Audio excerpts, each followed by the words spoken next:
I was 11 years old the first time my body did something I didn't understand. It was a Saturday morning in late October, the kind of morning where the cold comes through the walls before you open your eyes. I was in the outhouse behind our farmhouse, and I looked down, and I saw something that made every muscle in my body go still. I sat there for a long time. The wind moved through the gaps in the wood. I could hear my brothers calling each other across the yard, their voices high and uncomplicated, the way boys' voices are when nothing has happened to them yet. I didn't know what I was looking at. Not the name for it, not what it meant, not whether it was supposed to happen or whether something had gone wrong inside me. What I did know, and I knew it instantly, the way children know things that have never been spoken but have been made completely clear, was this. I could not go inside and tell anyone. My name is Rebecca. I grew up Old Order Amish in Holmes County, Ohio, and I left the community 5 years ago. This channel, Beyond the Bonnet, is where I finally say out loud the things that took me years of therapy, years of quiet rooms, and years of slow unlearning to be able to say it all. If you want honest, unfiltered stories from behind the bonnet, not the version they show on television, not the version that makes people say, how quaint, but the version that actually happened, hit that subscribe button and give this video a like. It takes 2 seconds, and it tells YouTube that this story deserves to be heard. And I want to ask you something before we go any further. In the comments, tell me, was there ever a moment you realized your body was doing something completely normal and you had been taught to be afraid of it? Just yes or no is enough. I will read every single one. Now let me tell you about the system. Not just what happened to me, the whole system, because what happened in that outhouse on that October morning was not an accident. And it was not a failure of one particular mother or one particular community. It was exactly what was supposed to happen. Here is what people outside Amish communities misunderstand most deeply about Amish girls and their bodies. They assume the silence is about shame. And shame is part of it, but it goes further than shame. Shame implies something went wrong that wasn't supposed to go wrong. What I grew up inside was something more precise than that. It was a deliberate architecture, a set of beliefs so interlocked and load-bearing that removing one would bring the others down. There are 3 walls in that architecture that I want you to understand before I tell you the rest of my story. The first wall.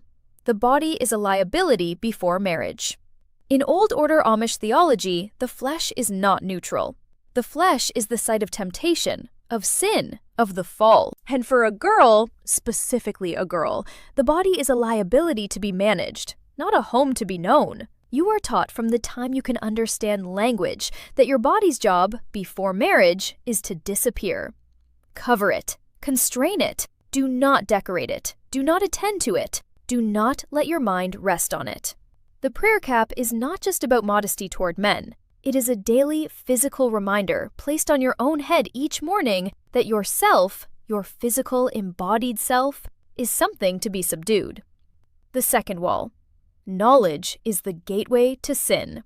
This is the one that did the most damage. In the world I grew up in, understanding your body was not considered education. It was considered the first step toward corruption. If you knew what your body was capable of, the thinking went, you would want those things before God intended them.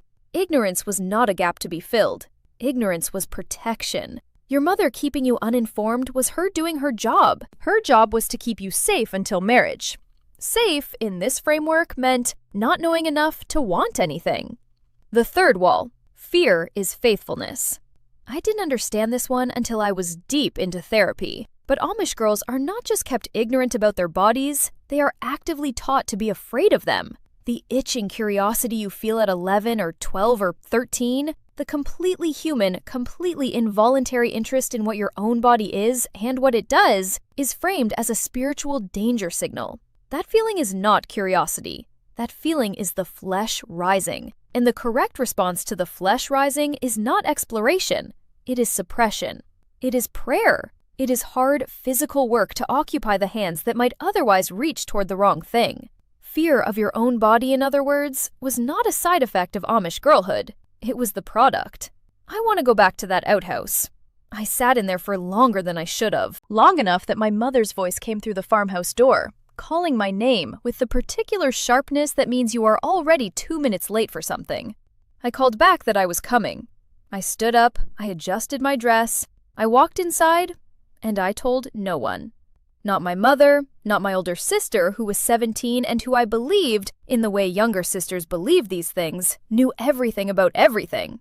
Not my best friend Naomi, who sat beside me in the schoolhouse every day and shared her noon bread with me, and who I thought of as someone I could say anything to. I told no one for 3 years. 3 years of watching my body change without a single piece of language to describe what I was watching. 3 years of washing and covering and pretending that the body under my dress was something I had no relationship with. 3 years of sitting in church listening to sermons about purity and the flesh and the danger of desire and feeling a cold, creeping certainty that whatever was happening to me was probably exactly the kind of thing those sermons were about. I developed rituals, small, private rituals of punishment that I told myself were discipline. If I noticed my own body, if a thought came that felt too close to the flesh, I would pinch the inside of my wrist. Hard. Once. A reset. A correction. I was 12. I had invented my own penance for the sin of being a body inside a dress. I remember the summer I was 13, standing at the kitchen sink, washing dishes in the heat, and my older sister came in from the yard with her face flushed from working, and she pulled off her cap for just a moment to fan herself. And she laughed at something my brother said from the porch, and she looked free, loose, unguarded in a way that I envied with a physical force I didn't know what to do with. I wanted to ask her. Right then, I opened my mouth. She looked at me. "What?" she said, and I handed her a dish to dry and said, "Nothing," because by then I had been so thoroughly trained to understand that the question I wanted to ask was not a question you were allowed to ask, that I had lost the ability to even form it in language. I had the feeling, I had the hunger for someone to explain something, but the actual question, the words, had been removed from me so completely that I could not locate them. That is what the 3 walls do. They do not just prevent you from finding answers, they prevent you from forming questions.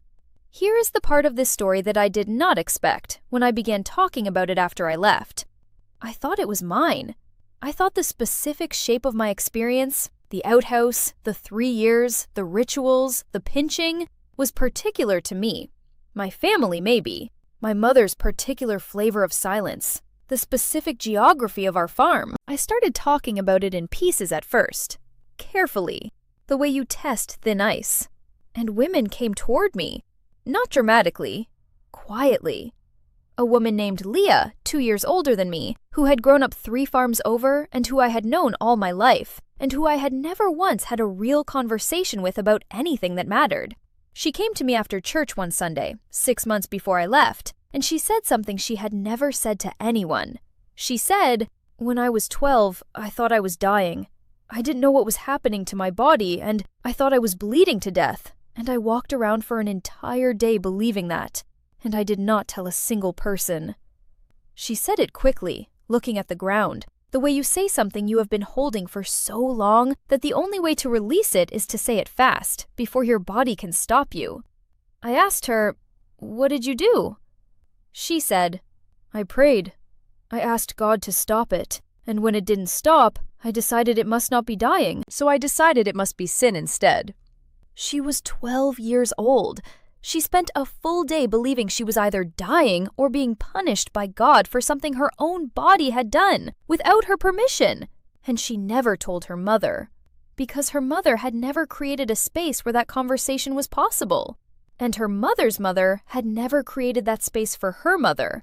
And so on, back and back through generations of women handing each other silence like a family heirloom. Leah is married now. She has 4 daughters. The oldest is 10. I think about that a lot. The word nobody said to me until I was 23 years old and sitting in a small office with a woman named Dr. Elaine, an English therapist with reading glasses she wore on a chain around her neck, and a habit of waiting longer than was comfortable before she responded to anything, was this: normal. That was the word. Normal. I had been talking for 40 minutes about the outhouse and the 3 years and the rituals and the pinching and the sensation of being unable to form a question I desperately needed to ask. And Dr. Elaine set down her notepad and looked at me with an expression I did not know how to read yet. and said, "Rebecca, everything you just described, what your body did at 11, the changes at 12 and 13, the curiosity you felt, all of it was completely, entirely normal. You were a healthy child. Your body was doing exactly what healthy bodies do. There was nothing wrong with you. There was never anything wrong with you." I don't know how to explain what those words did to my body.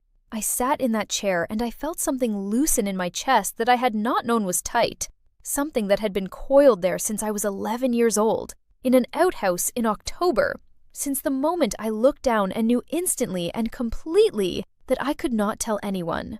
I cried for 2 hours, not because I was sad exactly, or not only sad. I cried because of the math of it. I was 23. I had first needed someone to say that word to me when I was 11. 12 years.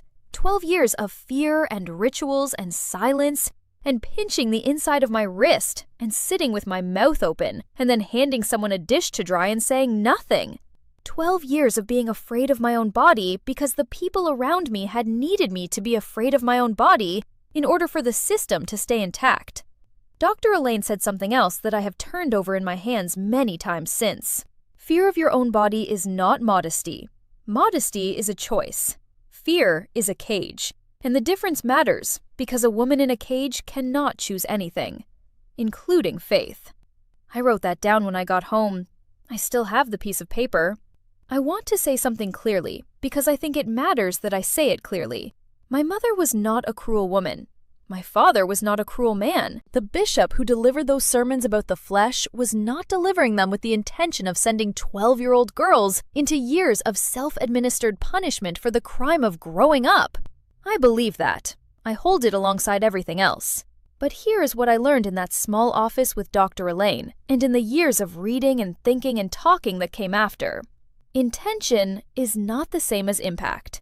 A system that produces girls who cannot name their own bodies, who cannot form the questions they need answered, who develop rituals of self-punishment for the involuntary processes of being human, that system does not need anyone inside it to be cruel. It just needs everyone inside it to be obedient, to repeat, to hand down, to keep the walls standing because the walls have always been standing, and the standing of the walls is what it means to be faithful. The architecture I described at the beginning of this video, the 3 walls, does not require villains. It requires people who love their children enough to protect them from a danger that the system has told them is real. The danger of knowing. The danger of wanting. The danger of a girl who has enough language for her own experience to be able to name what is being done to her. That is why the silence is so precise, so comprehensive, so multi-generational. A girl who does not know the word normal cannot reach for it.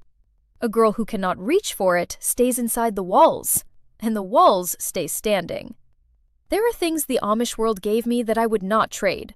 A relationship with physical work that grounds me in a way nothing else has. The specific texture of early mornings before anyone else is awake. The dark, the cold, the fire you build yourself. The way a day that starts with your hands feels more real than any other kind of day. A faith that is quieter now, rebuilt from different materials, but mine in a way it never quite was when it was handed to me whole. I carry those things. They are real. They matter. And I carry something else. The knowledge that the women who kept me silent were themselves kept silent. That the fear they handed me had been handed to them. That my mother, standing at the kitchen sink with no language to give me, had once been a girl in her own outhouse with no language either. That the chain is long and heavy and goes back further than any of us can see. I do not hate the chain. I understand the chain, but I am done wearing it, and I will not be the link that passes it to the next girl. So here is why Amish girls are taught to fear their own bodies before marriage.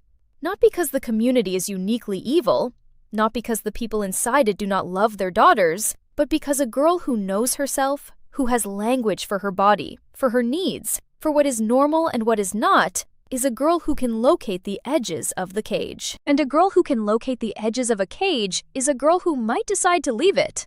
Fear is the architecture of control, and it works best when it's invisible. When the girl inside it doesn't call it fear, she calls it faithfulness. She calls it modesty. She calls it being a good girl. I called it that for 12 years.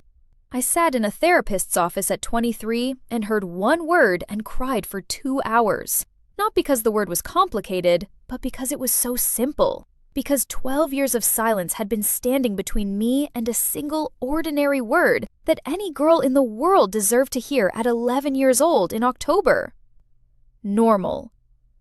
If you are watching this and you grew up in a world, any world, not just Amish, where your body was something to be feared before it could be known, I see you. What you felt was not sin. What you wanted to know was not corruption. You were a child growing up in a body that was doing exactly what it was supposed to do, and you deserved someone to tell you that, long before anyone did. Leave me a comment. You don't have to say much. Just tell me, how old were you when someone first used the word normal about your body? Or, if they never did, tell me that too. I want to know. If you want more stories like this one, honest, unfiltered, the version that actually happened, subscribe to be on the Bonnet. There is so much more I haven't said yet. We are just getting started. Until next time, your body was never the problem. Choose your freedoms wisely. They might just save your life.